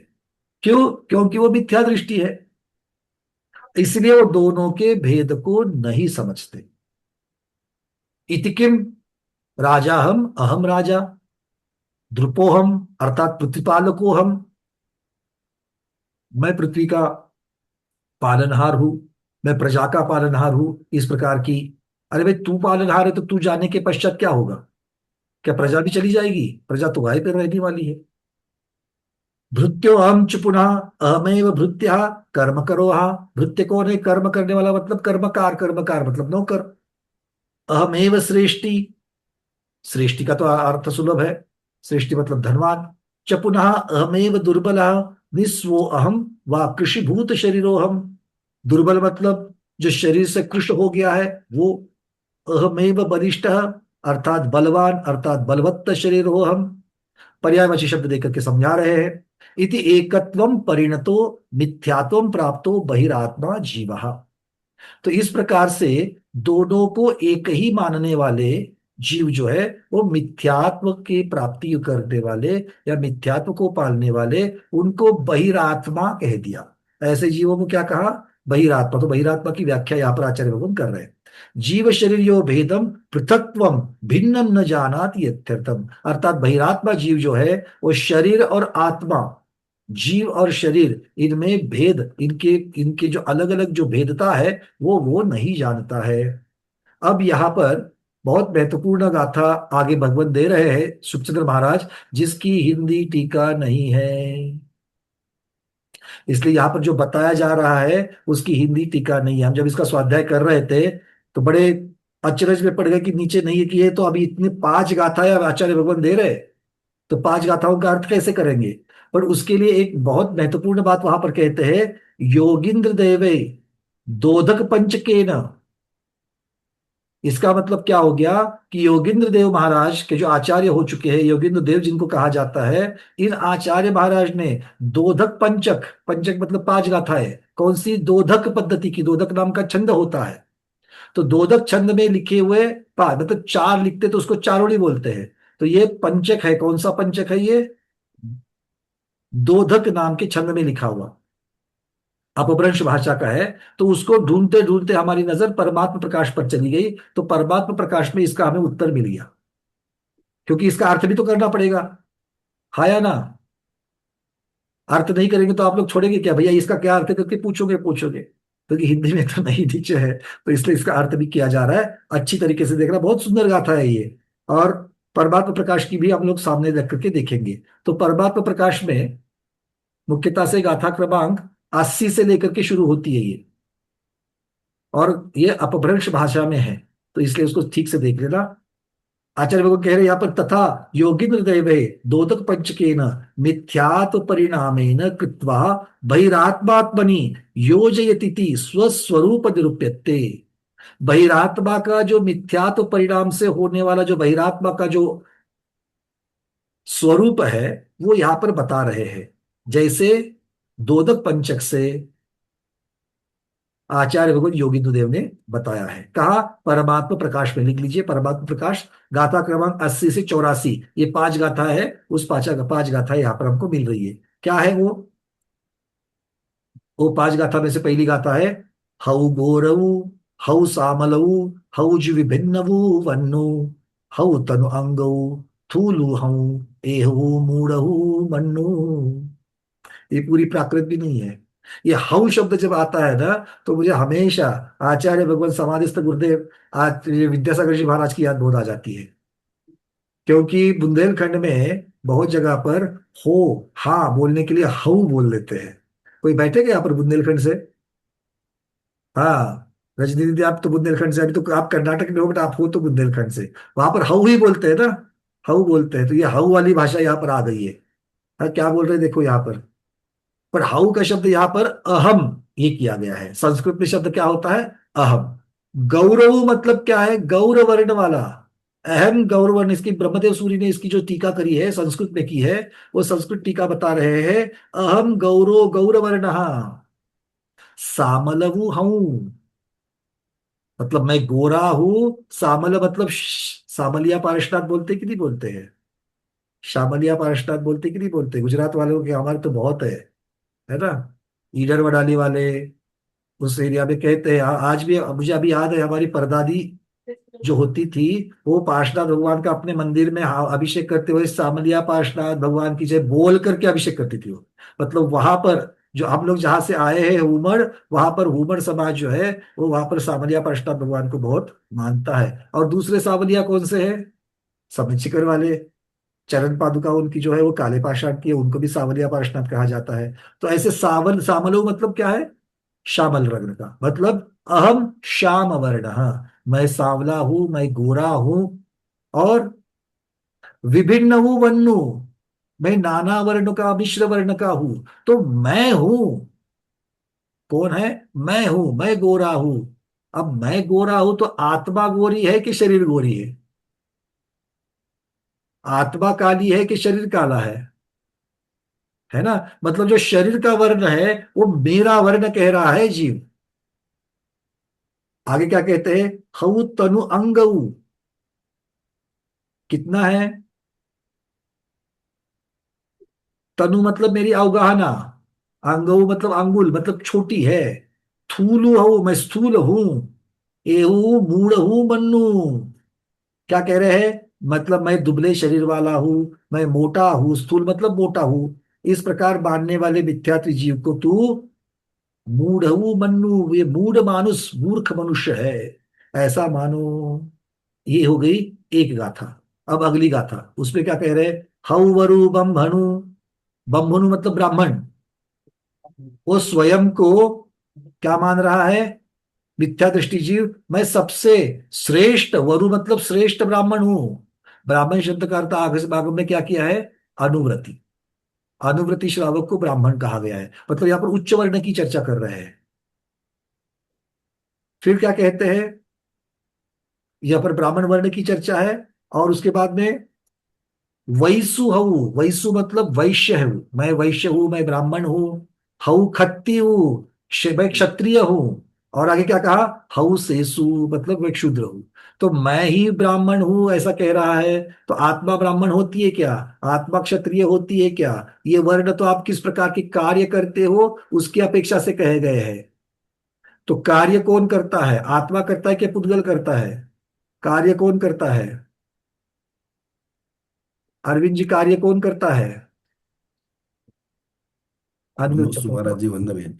हाँ, शरीर सहित आत्मा करता है। शरीर सहित आत्मा करता है, बहुत बढ़िया। तो इस प्रकार से ये शरीर सहित आत्मा के कार्य है, न शरीर के है न आत्मा के, अलग अलग है। चलिए, बहुत बढ़िया। अब आगे कहते हैं पुरीसु नहुसर। मतलब मैं पुरुष हूं, पुरीसु मैं पुरुष हूं, नहुसर मतलब नपुंसक हूं, इति हऊ। हऊ शब्द सबके साथ लगेगा, इति मतलब मैं स्त्री हूं। तो मैं पुरुष हूं, मैं नपुंसक हूं, मैं स्त्री हूं। शुद्ध सिद्ध भगवान इसमें से कुछ है क्या? नहीं है। मतलब ये जीव के कोई भी गुण नहीं है, जीव के संबंधित बातें नहीं है। आगे क्या कहते हैं? मन्नई मूढ़ विशेषु। ऐसा मानने वाला, मन्यते मानने वाला, मूढ़ा विशेषम विशेष मूढ़ हो गया। आगे बढ़ रहे हैं। अब आगे क्या कह रहे हैं देखो। तरुणऊ बूढ़ऊ, रुयणऊ सूरऊ पंडिऊ दिव्वू, खवनऊ वंदऊ सेवणऊ, मूढ़ऊ मन्नई सव्वू। क्या क्या मान रहा है खुद को? देख लो। मैं तरुण हूं, यौवन। वृद्ध हूं, बूढ़ हूं मतलब मैं वृद्ध हूं। फिर रूपण हूं, मैं रूपवान हूं। और सूर हूं, मैं शूर हूं। अकलंक स्वामी जितने बैठे हैं ना, बाद में इसका अर्थ नहीं मिलेगा, क्योंकि आपके सामने ना परमात्म प्रकाश है, और ना ही वहां पर कार्तिकेय अनुप्रेक्षा की हिंदी की गई है वहां पर। तो शिवचंद्र स्वामी की अपभ्रंश भाषा में है, बाद में अर्थ समझेगा क्या इसका? इन शब्दों के अर्थ मिलेंगे क्या? नहीं। तो लिख के क्यों नहीं ले रहे हो? हर बार मैंने बताने, ऐसा तो कहीं नहीं है कि आप भैया बताएंगे तभी हम लिखेंगे, नहीं तो तब तक हम प्रतिमा योग धारण करेंगे। ऐसे तो नियम नहीं रहने दिया ना। तो लिखो भाई। मैं भूल जाऊंगा तो आपको ही तो बताना है, कौन बताएगा मुझे, मैं भूलूंगा तो। हाँ, तो लिखो। क्या क्या शब्द आ गए देखो। एक एक शब्द को देखो और उसको लिखते लिखते चलो। फिर आगे क्या कह रहे हैं देखो वो। अब वीडियो को सुन करके आगे की बातें लिख लेना जो नहीं हुई है। रुयड़ऊ मतलब रूपवान। सुरऊ मतलब मैं शूर हूं। पंडिऊ मतलब मैं पंडित हूं। दिव्यू मैं दिव्य हूं, मैं श्रेष्ठ हूं। और आगे क्या कह रहे हैं? खवनऊ, मैं, खवन शब्द का अर्थ होता है सामन शमन, मतलब मैं दिगंबर मुनिराज हूं, दिगंबर हूं। और वंदऊ, वंदऊ शब्द जो है वो यहाँ पर ब्रह्मदेव सूरी महाराज ने क्या किया है? वंदो का, वंद को बौद्धो हम, यहाँ पर वंदक किसे कहा है? बुद्ध को, बुद्धिस्ट को कहा है। मतलब मैं बुद्ध हूं, मैं स्वयं ही बुद्ध हूं। और सेवड़ हूं मतलब मैं श्वेतांबर हूं। बोलो, मैं दिगंबर हूं, मैं श्वेतांबर हूं, है ना? इतने पर रुकते नहीं है। आगे फिर कहते हैं हम भला भला पंथी वाले हैं, भले भले जात वाले हैं। तो जहां जो है वो सो है। किंतु यहाँ पर कहते हैं कि ये मैं मतलब कौन? आत्मा, इन सब चीजों से कोई इसका लेना देना नहीं है, ये तो आपकी पर्याय का वर्णन है। चलिए, 82 नंबर की गाथा हो गई। अब और खुद को हम क्या समझते हैं? ये आपकी और हमारी चर्चा चल रही, किसकी चल रही है? अच्छा, हमारी चल रही है, बहुत बढ़िया। महाराज जी कुछ कह रहे हैं, गुरुदेव बोलिए। आत्मा ही ब्राह्मण है, आत्मा ही क्षत्रिय है, आत्मा ही वैश्य, आत्मा ही शूद्र है। जब आत्मा अपने स्वरूप में रहती है तो ब्राह्मण है। जब आत्मा कर्म को काटने के लिए तैयार हो जाती है, युद्ध करती है, तो आत्मा क्षत्रिय है। आत्मा जब पाप पुण्य का, अच्छे बुरे का लेखा जोखा करती है तो वैश्य है। जब आत्मा कर्मों को साफ करती है, कर्म मैल को धोती है, तो आत्मा शूद्र है। आत्मा के अंदर चारों वर्णों का अस्तित्व है। हम शरीर के वर्णों से लगा रहे हैं, लेकिन वास्तव में देखा जाए निश्चय से तो आत्मा ही चारा वर्ण रूप है। तो गुरुदेव उसकी चर्चा यहाँ पर नहीं है, क्योंकि अगर विवक्षा बदल जाएगी तो गाथा में जो बोल रहे हैं उसका अर्थ बदल जाएगा। गाथा में नहीं मुख्यतः तो से ये कह रहा है वो विवक्षा कि ये नहीं सब चीजें है, शुद्ध आत्मा में नहीं है। विवक्षा नहीं है, हम भी मानते हैं। हाँ, लेकिन विवक्षा को क्लियर करने के लिए कि ये मत सोचना कि तीर्थंकर प्रकृति के साथ नाम, तीर्थंकर नाम उच्च गोत्र लगा हुआ है, तो उच्च गोत्र का तीर्थंकर प्रकृति से बहुत बड़ा संबंध है। पर गुरुदेव तीर्थंकर जब कहेंगे तो पर्याय का वर्णन हो जाएगा। तीर्थंकर नाम गोत्र कर्म। बट तीर्थंकर का नाम कहते ही तीर्थंकर पर्याय हो गई ना। हाँ नहीं, वो आप थोड़ा सा मनोविज्ञान में ले जाइए। हाँ, तो नहीं, ठीक है। अभी तो यहाँ पर जो बात चल रही है उसकी अपेक्षा से चल रहा है। ये तो जब शरीर हम की अब अपेक्षा चल रही है। हर एक चीज के लिए सिद्ध भगवान की तरफ देखने के लिए बोल दिया। अब परमात्मा प्रकाश में किस अपेक्षा से ये गाथा आई है, उसका अर्थ परमात्मा प्रकाश पढ़ते वक्त, जैसे आप कह रहे हो परमात्मा प्रकाश पढ़ते वक्त आगे पीछे की गाथा की अपेक्षा से उसका संदर्भ लग जाएगा। यहाँ पर जो है नहीं वो ठीक विषय। है, हाँ, क्योंकि यहाँ पर वो मूर्खता को बहिरात्मा की अपेक्षा से हटाने बता के रहे लिए हैं। कि तू शरीर को, शरीर का ब्राह्मण क्षत्रिय वैश्य शूद्र मान रहा है शरीर का, तू आत्मा की तरफ भी थोड़ा ध्यान कर। हाँ, वो ठीक है, क्योंकि यहाँ पर तो बहिरात्मा की अपेक्षा, बहिरात्मा ऐसा सोचता है, वो मिथ्या दृष्टि करके बता रहे हो। हाँ हाँ, पर एकांत नहीं, आप जो कह रहे हैं बिल्कुल ठीक है, ऐसा एकांत भी मत करना। कि आपको चाहिए तो आप विवक्षा से शुद्ध जीव को भी इस प्रकार से कह सकते हो, शुद्ध जीव को नहीं, संसारी जीव को इस प्रकार से कर सकते हो, क्योंकि शुद्ध जीव तो कर्मों को काटने के लिए नहीं जाएगा, है ना। तो वो तो इस प्रकार, मतलब पर्याय की अपेक्षा से संसारी जीव को ये अलग अलग विवक्षाओं से ये चार चीजें, वर्ण का भी हम लोग वर्ण के अनुसार कह सकते हैं कि ब्राह्मण वर्ण का मतलब क्या है, संसारी जीव। तो ये भी हम लोग कथन कर सकते हैं, ये यहाँ पर मुनिराज को कहना है। ठीक है भाई, क्लियर है। किंतु जब बहिरात्मा की जब चर्चा चलती है तो वो निश्चय नहीं की अपेक्षा से यहाँ पर कह रहे हैं कि जो चीज शुद्ध जीव में नहीं है वो जीव की नहीं है, इस अपेक्षा से ये दोनों चीज को संकलित करके चलना। अब गाथा क्रमांक 83। और हम क्या कहते हैं, हम किसी को जननी कहते हैं, किसी को जनक कहते हैं। देखो क्या कह रहे हैं, जननी जननु विकंत हरु पुत्तु वि बित्तु वि दव्वु माया जादु वि अपनऊ मूढ़ऊ मन्नई सव्वु। जननी अर्थात माता, जनक अर्थात पिता, कंत अर्थात स्त्री। कांता शब्द तो सबने सुना है। तो कंत मतलब या कांता मतलब भार्या। ग्रह, ग्रह तो सब लोग जानते हैं, घर का अर्थ होता है ग्रह। पुत्र अर्थात पुत्र। मित्तु मतलब मित्र। और ये द्रव्य, यहाँ पर द्रव्य मतलब क्या लेना है, सुवर्ण आदि द्रव्य। यहाँ पर द्रव्य मतलब वो गुण पर्याय वाली द्रव्य नहीं लेना है। दवु शब्द का अर्थ यहाँ पर द्रव्य मतलब सुवर्ण आदि को ले लेना। तो जैसे वहां पर कहा था छह ढाला काटने की, घो धन ये सब मेरे है, गाय मेरी है, धन मेरा है, वैसे ही यहाँ पर कह रहे हैं न मैं माता हूं, न जीव माता है, न जीव पिता है, न जीव स्त्री है, न जीव घर है, न जीव पुत्र है, न जीव मित्र है, न जीव परिवारजन है, न जीव द्रव्य है। ये सारी चीजें यहाँ पर कह रहे हैं। क्यों, जब हम अलग से जीव को कहते हैं तब, क्योंकि अगर हम ये सारी चीजें शरीर की अपेक्षा, पर्याय की अपेक्षा से जीव की मानी गई है, किंतु शुद्ध जीव की नहीं है। इसीलिए जीव और शरीर को एक ही मानना, उसका एकत्व मानना, ये मिथ्यात्व का और बहिरात्मा का लक्षण है, ये यहाँ पर बता रहे हैं। ठीक है, चलिए फिर कहते हैं माया जालू। परिग्रह आदि जो है ये सब माया जाल है। अपन्नऊ मतलब असत्य है, और कृत्रिम है। मूढ़ऊ मन नहीं सव्वू, तो ये भी अज्ञानी जीव ऐसा होते हुए ये कृत्रिम, कृत्रिम मतलब क्या है, जीव को ये कुछ पर्याय की अपेक्षा से प्राप्त हुआ है, इसलिए इसको कृत्रिम कह रहे हैं। कृत्रिम क्यों कह रहे हैं? क्योंकि वो स्वभाव से नहीं है, वो विभाव से प्राप्त हुआ है, इसलिए किसको कृत्रिम करे। बहुत महत्वपूर्ण बात है, देखो ये। तो ये कृत्रिम जो उनको कहा जा रहा है, ये सब कुछ कृत्रिम होने की वजह से ये माया जाल है, ये असत्य है। इसीलिए अज्ञानी जीव फिर भी इनको अपना मानता है, तो भी वो बहिरात्मा या फिर मिथ्या दृष्टि कहलाएगा। गाथा क्रमांक 84, यहाँ पर अंतिम गाथा जो योगींद्र महाराज की यहाँ पर कह रहे हैं, वो दुःखहं कारणी जे विषयते सुह हेउरमेहि मिच्छा इट्टु जीवुरु इत्थु न काई करेही। क्या क्या कह रहे हैं देखो। दुख हु मतलब क्या कह रहे हैं कि जो मूर्ख जीव है, वो दुख के कारण जो पांच इंद्रियों के विषय है, विषयते सुह हेवु रमई, जो सुख को, जो पंचेंद्रिय विषय को सुख मान करके उसमें जो रमण कर रहा है, और ऐसा जीव जो मिथ्या दृष्टि है, क्योंकि इंद्रिय विषय को सुख मानने वाला क्या कहलाएगा? मिथ्या दृष्टि कहलाएगा। विद्यानंद महाराज, आपको तो को होस्टिंग है, आप जब चाहो, आपने हैंड रेस किया है, जब चाहे आप अनम्यूट करके बोल सकते हो गुरुदेव।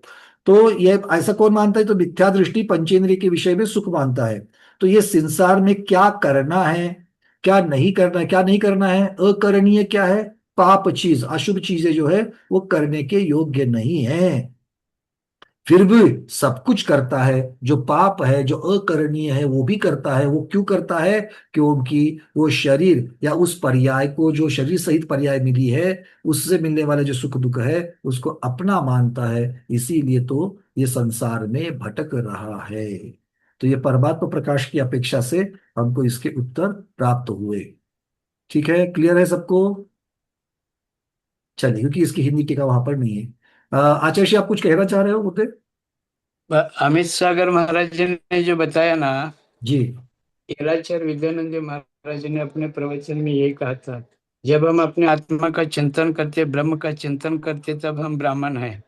आदि पुराण में ब्रह्मम जानाति इति ब्राह्मणम कहा। जी जी। क्षत्रिय अपने आत्मा के चतुर्गति से रक्षा करने का भाव जो रखता है, वही क्षत्रिय है। देश की रक्षा, समाज की रक्षा करना ये तो व्यवहारिक है, लेकिन अपने आत्मा की रक्षा करना ये यथार्थ क्षत्रियता है। और सतत पाप कार्यों से अपने आत्मा को बचा करके पुण्य कार्यों में पुण्य का संचय, धर्म का संचय करना, ये यथार्थ वैश्यता है। और अपनी आत्मा की सेवा करना, ये क्षुद्रता, जिसको अपन कह सकते हैं, मैंने आत्मा की सेवा करना। इस प्रकार चतुर्वर्ण की व्याख्या आचार्य श्री ने बताया था अपने प्रवचन में। बहुत बढ़िया। तो ये संसारी जीव का उपचार कथन है, ऐसा मान सकते हैं इसको। जी जी जी, ठीक है। संसारी जीव उपचार क्यों कहा? क्योंकि ये विवक्षा लगा करके कहा जा रहा है, इसलिए संसारी जीव का उपचार कथन चारों वर्ण की अपेक्षा से कह रहे हैं। चलिए, इति मूढ़ात्मा मिथ्या दृष्टि जीवम सर्वम एवं मन्यते। इसी प्रकार से मूढ़ात्मा जो है, मूर्ख मिथ्या दृष्टि जो है, वो इस प्रकार की मान्यता रखता है। सबको क्लियर है ये? अरे हाँ या ना? कुछ प्रश्न है तो पूछो, नहीं तो बोल दो कि सारा कुछ प्रकरण समझ में आ गया। अंदर से आवाज यही आ रही कि हम ये सब जानते हैं भैया, हम ये सब जानते हैं, है ना? किंतु हाँ, कुसुम दीदी कलकत्ता पूछिए, फिर आगे चलेंगे। नमस्ते आचार्य जी, नमस्ते महाराज जी, वंदना भैया जी। ये जो इसमें परिवारजन किसमें लिया? जननी जननो विकंत धरु पुत्र विमित्तो भी दब्बू। तो परिवारजन के मतलब ये परिवारजन ले लिया क्या? जननी जन्नो कंत धरु पुत्र। हाँ, जननी का अर्थ होता है माता। माता, हाँ, वो समझ में आ खुद, गया। हाँ, खुद को कोई माता मान रहा है, कोई खुद को पिता मान रहा है, पुत्र उसके साथ वगैरह। साथ में किसी को मित्र मान रहा है, किसी को पुत्र मान रहा है। अच्छा, ये परिवारजन मिला करके ले हाँ, लिया। ये द्रव्य मेरा है इसमें ऐसा मान रहा है। इसमें ऐसा नहीं है शब्द इसमें। हाँ, इसमें परिवारजन बोलकर कोई अलग नहीं है, मतलब नहीं ये नहीं, भी सब परिवारजन इसमें किसको कहा उन्होंने? देखिए, अगर हम जननी शब्द, जननो कंत धरु पुत्र मित्रु हाँ, दब्बू। तो ये मित्तु वी शब्द जो लगा दिया ना, वी, अच्छा अच्छा, वी बस मतलब यह मतलब आदि सब आ जाएगा उसमें। ठीक ठीक ठीक, यही। मित्र के साथ परिवारजन आ जाए। अरविंद जी। नमस्ते तुम्हारे भैया जी, वंदना। ये 182 का था मैं जो आया था ना, इंद्रियों के विषय में 8 स्पर्श, 5 रस, 2 गंध, 5 वर्ण, 7 शब्द। तो ये 7 शब्द जो अभी अगली का था मैं अपने जो समझे वो 7 शब्द समझ लेते हैं, बराबर है? 700, बिल्कुल बिल्कुल ठीक है 7, भैया। क्योंकि शब्द के 7 भेद हो जाएंगे। ठीक है वंदना भैया जी। शोभाज मेरा देवी। मुझे कुछ सुनाना था। हम्म। सारे सारे ग रे ग रे ग म ग म ग म प ध प ध नि सा नि ध ध प म ग रे रे सा। तो ये षड्ज का सा, ऋषभ का रे, ऐसा ये सारे गम पधनी। बहुत बढ़िया, कान को अच्छा लगा। और इतना ही समझा कि आपका कुछ तो संगीत का अभ्यास हो चुका है, ये बात तो पहुंच गई, बस इतनी सी बात है। तो बड़ा अच्छा है, अच्छा लगा सुन करके। चलिए, रविंद्र जी पूछिए, उसके बाद ऋतु दीदी। ये आत्मा को वैश्य कब कहा है, वो थोड़ा लिखने का रहा है। वैश्य कब कहेंगे? मतलब ब्राह्मण कहे, आप पुण्य का आत्मा का लेखा जोखा चिंतन कर करते रहे हैं तब हैं। ब्राह्मण। वैश्य, साहब, हाँ, गुरुदेव बता रहे, सुनिए। वैश्य जैसा प्रकार अपने धन को धन संग्रह के लिए लगाता है, इसी प्रकार आप पुण्य का पुण्य कार्य लेखा जोखा। पुण्य को पुण्य कार्य के लिए जो लगाता है और अधिक पुण्य संचय में प्रवृत्त होता है, उसको प्रतीकात्मक वैश्य कहा गया। पाप पुण्य का जिस लेखा जोखा रखता है, मतलब वैश्य जैसे हर एक का हाँ, प्लस माइनस, घाटा और ये नफा नफा नुकसान लिखते रहता है, वैसे ही वो लेखा जोखा पाप पुण्य का रखता है। तो जब पाप पुण्य का जैसे लेखा जोखा रखता है तब वो वैश्य कह रहा है। जैसे वैसे जिस प्रकार व्यापार करते समय अधिक धन मैं कैसे कमा सकता हूँ हाँ हाँ। और मैं कितना पैसा गुंतवणूक करूँ तो कितना अधिक कमा सकता हूँ, इसका हिसाब रखता है सतत। इसी प्रकार पुण्य कार्यों के द्वारा मैं और पुण्य कैसे बढ़ा सकता हूँ, और पाप इसमें लगता हो तो ये घाटे का सौदा मान करके उस कार्य में वह संलग्न नहीं होता। ये वैश्य की प्रवृत्ति जैसी होती है, ऐसे धार्मिक लोगों की प्रवृत्ति होने से उनको प्रतीकात्मक वैश्य कहा गया। मस्त गुरु। ऋतु दीदी पूछिए।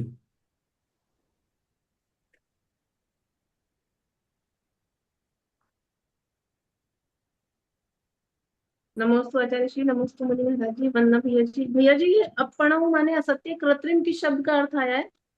देखो, यहाँ पर आगे जो ब्रह्मदेव सूरी ने जो उसकी टीका करी है, उसकी अपेक्षा से बहुत महत्वपूर्ण चीजें हमको इसमें से पता चलती है।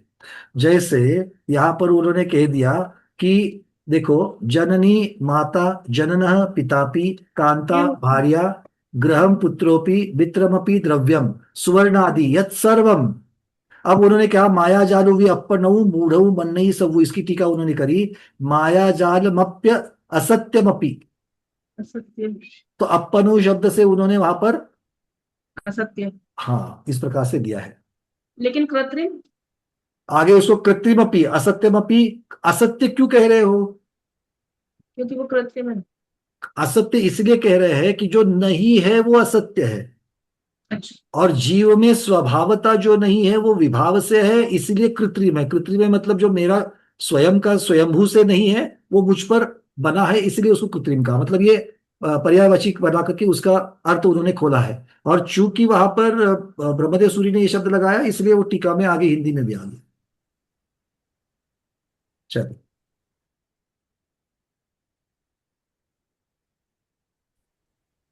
हाँ भाई, और बढ़ते थोड़ा सा आगे आचार्य भगवत आने तक, हम लोग इसको आगे और एक गाथा ले लेंगे।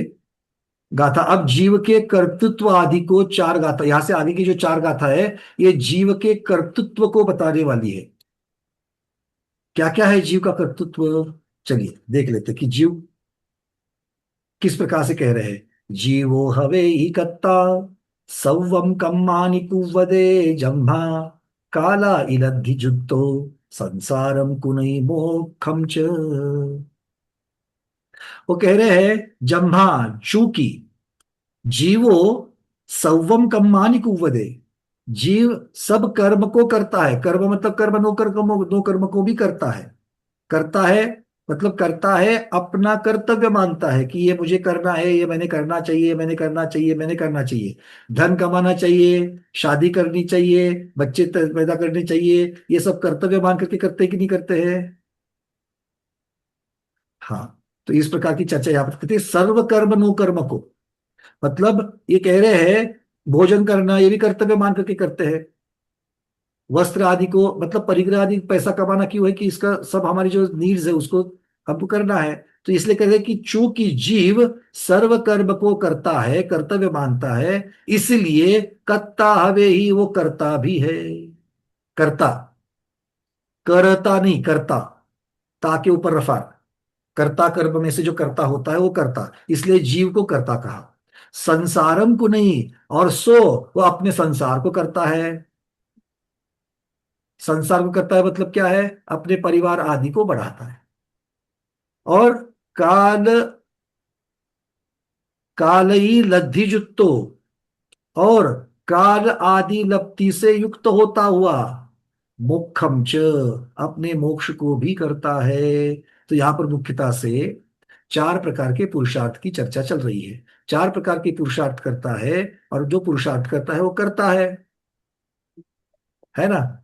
अर्थ और काम, अर्थ और काम की चर्चा सबसे पहले कर रहे हैं वो, कि सब कर्म नो कर्मों को करता है इसलिए अपने संसार को करता है। तो संसार को करता है मतलब क्या है, संसार को करता है मतलब क्या है, आप लोग बोलते हैं ना, पति अगर मान लो किसी की एनिवर्सरी है तो बोलते हैं ना कि भैया हम पिछले 20 साल से इनके साथ संसार कर रहे हैं। तो संसार कर रहे हैं मतलब क्या कर रहे हैं, अर्थ और काम, ये दो प्रकार के आप वहां पर कार्य कर रहे हैं। और फिर काल लब्धि जब मिल जाती है, क्योंकि ये सारी चीजें मोक्ष दिलाने वाली है क्या, अर्थ और काम मोक्ष दिलाने वाला है क्या, नहीं है। और इसीलिए आचार्य भगवान कहते हैं कि ऐसे जीव को जो संसार में ही कर्ता बना हुआ है, सांसारिक कार्यों का कर्ता बना हुआ है, उसको जो काल लब्धि आदि, अब काल लब्धि में कहीं कहीं पर आचार्य भगवंतों ने सारी लब्धियां ले ली, पांचों ले ली है, किंतु आदि शब्द लगाने से फिर आप उसको अभेद रूप की जगह पर भेद रूप से ले लेना, है ना। प्रायोग लब्धि ले लो, देष्टा लब्धि ले लो, कर्ण लब्धि ले लो, सबको ले लेता उसके साथ। तो काल लब्धि आदि जब उसको उससे युक्त होता है, जब जुत्तो मतलब युक्त होता है, उसको प्राप्त होती है, तब मोक्षम च, वो मोक्ष का भी पुरुषार्थ करता है, धर्म और मोक्ष का पुरुषार्थ उसके साथ में होता है। चलिए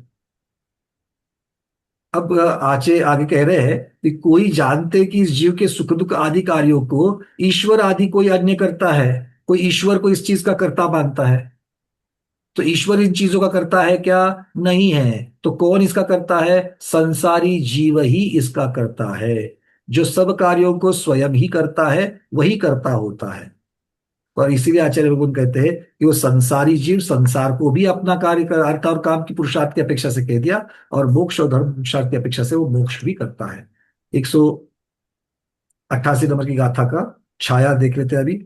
जीव भवति कर्ता सर्वकर्माणि करोति यस्मात् कालादिलब्धि युक्तः संसारम करोति मोक्षम च। जीव, अब जीव कौन कर रहे हैं, देखो, जीव शुद्ध निश्चय नाधि मध्यांत वर्जित। कौन सा जीव, जो निश्चय से, जिसकी आदि नहीं है और अंत नहीं है, जिसकी आदि नहीं होती और अंत नहीं होता, उसको मध्य भी होगा का। ये हमने चर्चा करी थी गोविंद साहब की जीव, है ना, नादि अंत, ना आदि है ना अंत है, और इसीलिए जिसको आदि अंत नहीं होता उसका मध्य भी नहीं होता। तो इसीलिए कैसा जीव, शुद्ध निश्चय नये न नादि मध्यांत वर्जित स्व पर प्रकाशक। स्व और पर को प्रकाश करने वाला मतलब क्या, कौन बताएगा। स्व और पर, स्व को प्रकाशित करने वाला, और पर को प्रकाशित करने वाला, अरविंद जी। मतलब आत्मा और शरीर को, मतलब जीव और शरीर को नहीं, और ये निश्चय नहीं की चर्चा चल रही है प्रबोध जी। स्व पर प्रकाशक का अर्थ क्या लेंगे, जो आत्मा को और परद्रव्यों को परद्रव्य मानता है, मतलब उसी को ज्ञान के रूप में उसी को जानता है। हाँ, तो ज्ञानधारी, क्योंकि ज्ञान, ज्ञान क्या हाँ करता है, ज्ञान का जी, कार्य क्या है, परद्रव्य पर सब को जानना, परद्रव्य और सब को दर्शन, दर्शन का कार्य क्या है, दान करना, उस पर स्व दान को करना, जानना, स्वयं है का ना, जान। अच्छा, स्व को स्वयं जानना। का तो स्व पर प्रकाशक की अपेक्षा से यहाँ पर कह रहे हैं कि ज्ञान और दर्शन की अपेक्षा, मतलब दर्शन ज्ञान गुण वाला कहो या स्व पर प्रकाशक कहो, अविनश्वर निरुपाधि शुद्ध चैतन्य लक्षण निश्चय प्राण ही, यद्यपि जीवती, अब निश्चय नय से क्या हमारे पास 10 प्राण होंगे? 10 प्राण कौन से हैं? 5 इंद्रिय, आयु, श्वास और 3 बल। तो ये सारे के सारे जो प्राण हैं, जब तक जीव संसार में है तब तक है। और संसारी जीव का अर्थ क्या होता है? पर्याय वाला, व्यवहार से उसका वर्णन हो रहा है। किंतु शुद्ध द्रव्य की अगर हम चर्चा करें, जीव द्रव्य की चर्चा करें, तो जीव द्रव्य में ये सारे 10 प्राण मिलेंगे क्या? नहीं। तो उसके पास कौन से प्राण है? चेतना प्राण है। तो इसलिए कह रहे हैं अविनश्वर, जो नष्ट नहीं होता उसको अविनश्वर कह दिया। निरुपाधि, निरुपाधि, और चैतन्य लक्षण, ऐसा निश्चय प्राण से जो जीता है, निश्चय प्राण है मतलब चेतना प्राण। यद्यपि जीवती है, यद्यपि चूंकि जीता है, तथाप्य शुद्ध नयनादि, ये शब्द क्या है वहां का? नादि वह है कि क्या है उसके आगे? पूर्णिमा दीदी पढ़ लो।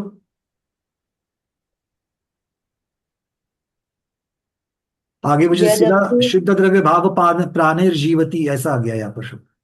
यद्यपि जीवति तथाप्य शुद्ध नयना नादि कर्म बंध अच्छा, वसाद क है वो, नाना ये शुद्ध नयेन, शुद्ध नयेन अनादि कर्म बंध कर्म वशा, बंध क्योंकि शुद्ध वसाद नये, सुनो सूत्र सुनो, पहुंच गया है। एक मिनट आगे मत बढ़ो, एक एक शब्द जाएंगे। शुद्ध नयेन, नयन का न आ गया, और नयन के साथ में आगे क्या आएगा? अनादि का अ, अनादि का शुद्ध निश्चय नयेन अना, नहीं उसके आगे क्या रहेगा? तथापि शुद्ध नयेना, नयेना मतलब अनादि का अ न के साथ में जुड़ गया है, इसलिए नये ना नादि, मतलब तथापि शुद्ध नय अनादि कर्म बंध वशात, अनादि से कर्म से बंधे होने की वजह से शुद्ध द्रव्य भाव प्राणिर्जीवती इति जीवहा। अनादिकाल से कर्म के बंद होने से, कर्म से बंधा होने से, अब कर्म से बंधा होने का मतलब क्या हो गया? संसारी जीव। और फिर वहां पर कौन से प्राण आ जाएंगे? द्रव्य और भाव प्राण, तो 10 प्राणों की चर्चा करी है, वो कहते हैं मतलब शुद्ध निश्चय नय से जो चेतना प्राण से जीता है, और व्यवहार नय से, अशुद्ध नय, अशुद्ध नय से कहिए या व्यवहार नय से कहिए, जो अनादिकाल से कर्म बंध से बंधे होने की वजह से द्रव्य और भाव प्राण से जीता है, वो जीव है। ये यहां पर कह रहे हैं इति जीव। हाँ ठीक है, ये बातें हमको तो मालूम है कि नहीं है? चलिए, मालूम तो है। आगे, अब जीव कौन, इसके प्रकार से चल रही है चर्चा सारी। तथा करोति करता, जो करता है वो करता है। भवति शुभाशुभ कर्मणा निष्पादकः स्यात्, शुभ और अशुभ कर्मों को करने वाला वो कौन है? शुद्ध भावों को करने वाला, अशुद्ध भावों को करने वाला, कर्मों का निष्पादक, उसकी वजह से उसका अर्जित करने वाला, वो भी कौन है? वो जीव है। यस्मात् सर्व कर्माणि कुर्वते, और शुभ कर्म और अशुभ कर्म को करने वाला होने की वजह से वो सर्व कर्माणि कुर्वते, मतलब सर्व कर्मों का करता है। गाथा में जो सर्व कर्माणि कुर्वते जो शब्द आ गया, मतलब सर्व कर्मों का कर्ता जो कहा है, वो किस लिए कहा? क्योंकि सारे शुभ कर्म और अशुभ कर्म का करने वाला होने की वजह से वो सर्व कर्मों का करता है। व्यवहार नयन, अब तो ये निश्चय से सारी चर्चा शुद्ध ने और अशुद्ध से हो गई। अब व्यवहार नयन घटपट, घटपटल कुट शकट ग्रह, यहां पर भी वापस निकल गया वो। ग्रह के बाद क्या शब्द है हट देखिए? हट स्त्री सु, हाँ, ग्रह, हट स्त्री सु, ग्रह हट स्त्री पुत्र पौत्रा सीमा शिवाणी जाति, जादिन सर्व कार्याणी। तो अर्थात वही लिखा कि व्यवहार से जो सारी क्रियाएं करते हैं उस क्रिया की अपेक्षा से कह रहे हैं। और ज्ञानावर्णाति शुभा शुभ कर्माणि शरीर त्रयस्य पर्याप्तिश्च करोति जीवहा, अर्थात व्यवहार नय से जो जीवों के द्वारा जो क्रियाएं की जाती है उस क्रियाओं का भी वर्णन, जीव के द्वारा शुभ अशुभ के कर्मों का वो करता है, उसका भी वर्णन, और उसकी अपेक्षा से 3 प्रकार के शरीर और उसके संबंधित पर्याप्ति का करने वाला होने के मतलब नो कर्म का करने वाला होने से भी उसको कर्ता कहा गया है। तो जीव कर्ता क्यों है? क्योंकि जीव करता है। जीव करता क्यों है? इसका उत्तर क्या है? क्योंकि जीव करता है। क्या करता है? सर्व कर्मों को करता है, इसीलिए वो करता है। दोनों कर्ता शब्द में अंतर पड़ता है। एक कर्ता मतलब क्रिया, और दूसरा उसका स्वामी कर्ता। तो एक क्रिया है, दूसरी स्वामी की अपेक्षा से कर्ता शब्द कह रहे हैं। आगे कह रहे हैं, निश्चय नयेन निष् निक्रिय टंकोत्कीर्ण न्यायिक स्वभावो यम जीव। निश्चय से जीव कौन है? निक्रिय टंकोत्कीर्ण न्यायक स्वभाव वाला है। क्या है? टंकोत्कीर्ण ज्ञायक स्वभाव वाला। ज्ञायक स्वभाव वाला जो है वही जीव है। टंकोत्कीर्ण मतलब क्या कहेंगे? पहले चर्चा एक बार हुई थी इसकी। टंकोत्कीर्ण अगर याद आया तो ठीक है, नहीं याद आया तो होमवर्क ले लेना। ठीक है, मैंने 2-3 जगह पर इसका टंकोत्कीर्ण शब्द आपको बताया था। टंकोत्कीर्ण एक भूगोल की अपेक्षा से भी आपको बताया गया था, जहां पर मानसोत्तर पर्वत के वर्णन आ रहा था, वहां पर भी टंकोत्कीर्ण शब्द आया था। अब यहाँ पर भी टंकोत्कीर्ण है। तो अब महाराज जी ने आज नहीं बताना नहीं है, अभी इसको होमवर्क दिया है, तो थोड़ा सा ढूंढ करके लाएंगे। टंकोत्कीर्ण न्यायिक स्वभाव मतलब क्या कहने चाहते हैं यहाँ पर, ये होमवर्क है, क्योंकि चर्चा बहुत बार हो चुकी है इसके ऊपर। तो टंकोत्कीर्ण वहां पर विशेषण लगा करके किसका न्यायिक स्वभाव का कह रहे हैं। चलिए, तथा अनंत चतुष्टयस्य कर्ता च, अनंत चतुष्टय का भी करता है। अनंत चतुष्टय कैसे प्राप्त होते हैं? 4 घाती कर्मों का नाश करके। तो 4 घाती कर्मों का नाश करने वाला करता है, इसीलिए भी उसको कह दिया है। चलिए, ये टीका काफी बड़ी है आगे, तो आज पूर्ण नहीं होगी, आज इतना ही रखते हैं। आचार्य भगवान विराजमान हो चुके हैं, तो कल याद रखना, अगली क्लास में हम इसको आगे और बढ़ाएंगे। तो आज के स्वाध्याय को गुरुओं के श्री चरणों में बारंबार नमोस्त वंदनामि इच्छाकार करते हुए यहीं पर समापन करते हैं। जैनम जयतु शासनम, जैनम जयतु शासनम, जैनम जयतु शासनम।